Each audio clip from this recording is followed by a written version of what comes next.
성도 여러분들 안녕하십니까? 10월 26일 수요일입니다. 함께 하신 여러분들을 진심으로 환영합니다. 저는 세리토스 교회를 섬기는 김인상입니다. 이제 기도하시고 시작하도록 하겠습니다. 하늘에 계신 아버지 하나님, 생명의 주님께서 오늘도 우리와 함께 하시고 당신의 말씀 가운데 역사하신다고 하는 분명한 확신을 가지기 위하여 이 시간 주님 앞에 설 수 있고 무릎 꿇을 수 있게 하시니 감사드립니다.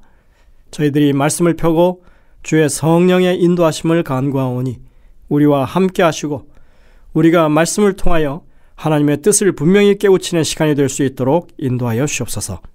주님, 이 아침에 주님 앞에 무릎을 꿇는 주의 백성들, 그 탄원하는 그 모든 소원에 주님께서 귀 기울여 주시고 하나님의 은혜와 능력 가운데 정말 만족함을 얻는 하루의 삶이 되게 인도하여 주옵소서.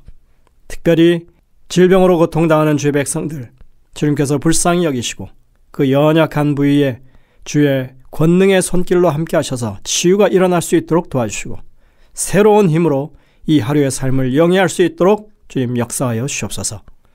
주의 성령께서 우리와 함께 하시고 심령의 깨우침을 허락하시며 의지의 힘을 불어넣어 주옵기를 예수님의 이름으로 간절히 기도드립니다. 아멘. 수요일 오늘은 야이로의 딸이라고 하는 제목입니다. 이번 기 말씀을 통하여 우리가 배우는 사실은 부활은 구원의 최종적인 선물이라는 것입니다. 부활은 너무나 당연한 사실이지만 우리는 우리가 살아있을 동안에 받은 이 구원과 죽음 이후에 다시 부활할 것을 시간적으로 떼어놓은 까닭에 부활에 대한 막연한 기대감만을 가지고 산다고 생각할 수도 있습니다. 그런 의미에서 우리가 부활을 너무나 확실한 구원의 열매로 이해하게 된 것은 어떤 면에서 매우 새롭다고 할 것입니다. 예수님 자신의 죽음과 부활 전에 있었던 다른 부활들은 특정 인종이나 사회 계층에 국한되지 않았습니다. 이것은 우리의 구원과 같은 맥락에서 보아야 합니다. 모세는 하나님의 백성들을 위한 가장 위대한 지도자였습니다. 한편 사르밧 과부는 심지어 이스라엘 사람이 아니었습니다. 수넴 여인은 그녀가 살던 지역에서 널리 알려진 부유한 인물이었습니다. 나인성 과부는 그녀가 의지할 수 있는 사람이라곤 아들 단 하나뿐이었습니다.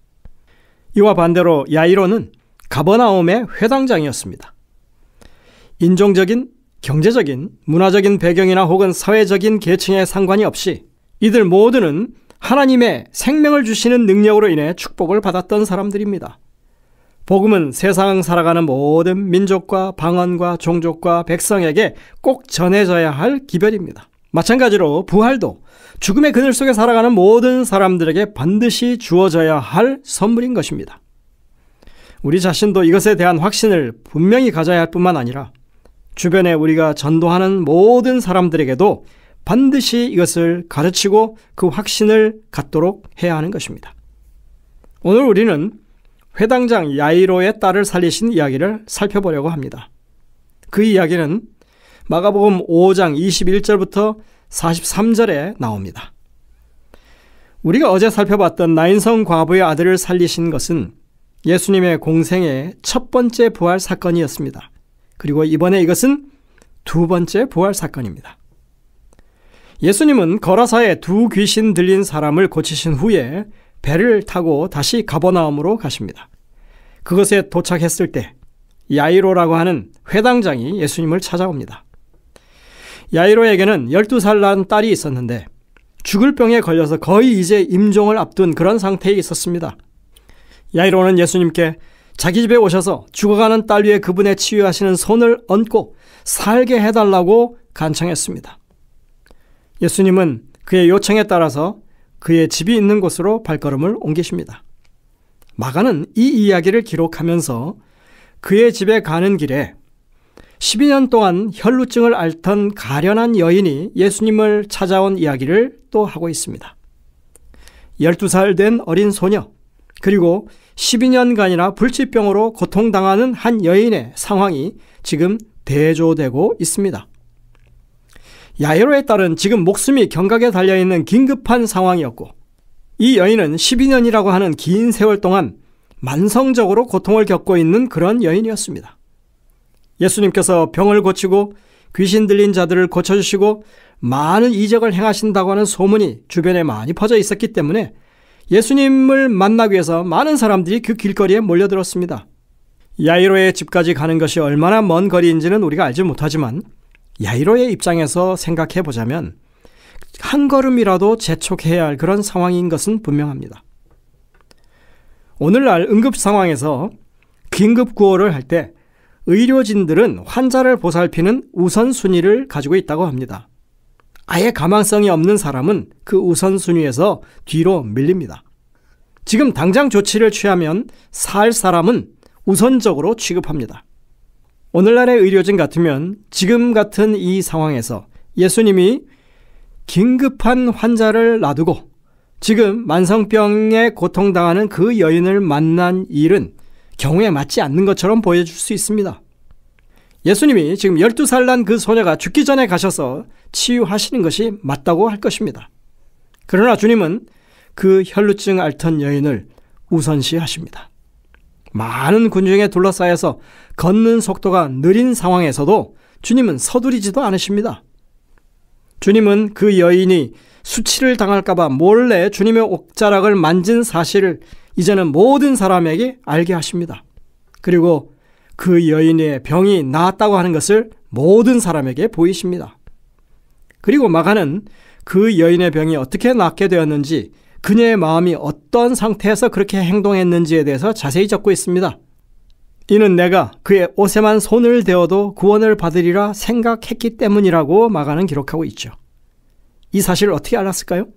이 사실은 그녀가 예수님이 걸음을 멈추고 누가 내 옷에 손을 대었느냐라고 물으시고 이제 이 사건에 대해서 진상을 밝히려고 했을 때 더 이상 자신을 숨길 수 없다고 하는 것을 깨닫고 그 여인이 스스로 왜 그렇게 했는지 모든 상황을 고백하는 그 이야기 가운데 그것이 들어 있었습니다. 그래서 그 여인이 어떤 마음으로 그 일을 했는지 알게 된 것입니다. 그러자 주님은 이렇게 말씀하십니다. 딸아, 내 믿음이 너를 구원하였으니 평안히 가라. 내 병에서 놓여 건강할지어다. 마가복음 5장 34절입니다. 지금 야이로의 딸이 죽어가는 그 상황만 아니라면 이 얼마나 아름다운 장면입니까? 그런데 여러분들, 야이로의 입장에서 보자면 정말 속이 시커멓게 타들어가는 순간들이 아닐 수 없는 것입니다. 아니나 다를까? 예수님이 그 여인에게 나음을 선고하시는 말이 끝나기도 무섭게 야이로의 집에서 슬픈 소식이 전해집니다. 당신의 딸이 죽었나이다. 어찌하여 선생을 더 괴롭게 하나이까? 야이로의 입장에서는 정말 억장이 무너지는 소식입니다. 우리 같으면 주님, 왜 이렇게 지체하십니까? 왜 빨리 안 가세요? 이렇게 할 수 있죠. 그는 정말 슬픔에 사로잡혀 있습니다. 그것을 보신 주님이 야이로에게 이렇게 말씀하십니다. 두려워하지 말고 믿기만 하라. 하지만 사실상 그 순간 야이로가 할 수 있는 일이라고는 정말 하나님의 개입을 전적으로 신뢰하는 것뿐입니다. 주님이 지체하신 이유가 있었습니다. 때로는 우리는 바라는 일이 속히 이루어지지 않는다고 안달하면서 하나님을 원망해 합니다. 우리가 하나님의 구원을 이해하면서 잊지 말아야 할 것은 구원에 관한 한 그 모든 일정은 하나님의 시간표를 따라야 한다고 하는 사실입니다. 저는 개인적으로 그것을 분명하게 가르쳐주는 예언이 다니엘에 나오는 70일에와 2300주야의 예언이라고 믿습니다. 하나님께서 다니엘서를 통해서 세상의 역사와 구속의 역사를 미리 알려주셨을 때 구원의 시간표는 전적으로 하나님의 주권에 달린 문제라고 하는 것을 밝히신 것입니다. 그게 재림교회가 분명하게 깨우쳐야 할 내용인 것입니다. 그런데도 재림교회 안에서 오늘날 마치 예수님의 재림을 초단위로 카운트다운 하듯이 하는 사람들이 있다고 하는 사실은 좀 의아스럽습니다. 우리가 해야 할 일이 있다면 그것은 예수님의 재림의 시간을 카운트다운 하는 것이 아니라 우리의 하루하루의 삶을 재림을 고대하면서 두려워하지 않고 믿음으로 나아가는 일이라고 주님이 지금 말씀하고 계신다는 것입니다. 야이로의 집에 도착하자 그곳에는 초상집 분위기에 곡하는 소리로 시끄러웠습니다. 주님께서 그곳에 모여있는 사람들에게 이렇게 말씀하십니다. 너희가 어찌하여 떠들며 우느냐? 이 아이가 죽은 것이 아니라 잔다. 마가복음 5장 39절이죠. 여러분들, 그 집안에 있는 기다린 사람들을 생각해 보십시오. 그들은 예수님이 이렇게 말했을 때 비웃었다고 그랬습니다. 왜냐하면 야이로의 딸이 죽었다고 하는 것을 그들이 분명히 확인했고, 또 예수님이 잔다고 하는 말이 도대체 당치도 않는 말이라고 생각했기 때문입니다. 죽었는데 잔다니 도대체 저 사람 뭐라는 거냐? 오려면 좀 일찍이나 와서 뭐든지 했어야지. 애 죽은 다음에 다 늦게 와가지고는 뭔 할 말이 있느냐는 그런 반응이었습니다. 그러나 그들은 정말 아무것도 몰랐습니다. 주님이 왜 지체하셨는지, 그리고 아이가 죽었어도, 그리고 아이가 죽었더라도 생명의 시여자께서 아이를 살리실 수 있다는 사실을 그들은 아예 알지 못했습니다. 오늘 영감의 교훈에 보면 소녀를 깨우신 예수님에 대한 이야기를 이렇게 적고 있습니다. 예수께서는 침대 곁에 가까이 가셔서 당신의 손으로 아이의 손을 잡으시고 그 소녀의 집에서 흔히 쓰는 말로 소녀야 내가 네게 말하노니 일어나라고 부드럽게 말씀하셨다. 의식이 없는 몸에 즉시 가느다란 움직임이 지나갔다. 생명의 맥박은 다시 뛰기 시작했다. 입술은 미소와 함께 열렸다. 소녀는 마치 잠에서 깬 것처럼 눈을 크게 뜨고 자기 곁에 있는 사람들을 이상하다는 듯이 쳐다보았다. 소녀는 일어났다. 시대소망 343쪽입니다. 예수님이 함께 하시기 때문에 죽음도 극복하는 이 부활이 가능한 것입니다. 죽음을 잠으로 표현하는 위로가 넘치는 이 은유의 표현은 예수님이 즐겨 사용하시던 표현입니다. 죽음은 잠입니다. 반드시 깰 것이기 때문에 그렇습니다. 그러나 그것은 오직 위대한 생명의 시여자만이 깨울 수 있는 잠이죠. 오직 그분만이 무덤의 열쇠를 가지고 계시기 때문입니다. 야이로의 딸이 살아난 것을 본 사람들은 크게 놀라고 놀랐다, 이렇게 기록하고 있습니다. 아마도 헬라에서 표현할 수 있는 가장 최상급의 표현일 것입니다. 일반적으로 같은 단어를 두 번 반복하면 강조하는 것인데 여기에 앞에다가 크게라고 하는 부사를 덧붙여 놓았습니다. 그 집안 사람들은 몇 개월 전에 나인성 과부의 아들을 살리셨다는 이야기를 소문으로 전해 들었을 것입니다. 여태껏 그들에게 죽음이라고 하는 것은 최종적이고 절대적일 뿐 아니라 결코 불가역적인, 돌이킬 수 없는 것이었습니다. 그런 그들이 자신들의 두 눈으로 이런 기적을 목격하고 나서 이들은 사람이 죽었다가 부활하는 것이 충분히 가능하다고 하는 것을 분명히 깨닫게 되었고 죽음에 대해서 이전과는 다른 생각을 가지게 된 것입니다. 그야말로 놀랍고 삶을 변화시키는 경험이었던 것입니다. 오늘 여러분들, 우리는 우리의 구원을 확신하는 만큼 우리의 부활도 또 우리가 사랑하는 자들의 부활도 그렇게 확실하다고 하는 것을 예수님의 이 기록된 말씀을 통해서, 예수님이 살리신 사람들에 관한 기록을 통해서 우리의 마음 가운데 그렇게 실제적인 부활에 대한 분명한 믿음을 가져야 할 것입니다. 이런 믿음으로 이 하루의 삶을 더 소망에 찬 활기 있는 삶을 살게 되시기를 간절히 바랍니다. 기도하시겠습니다.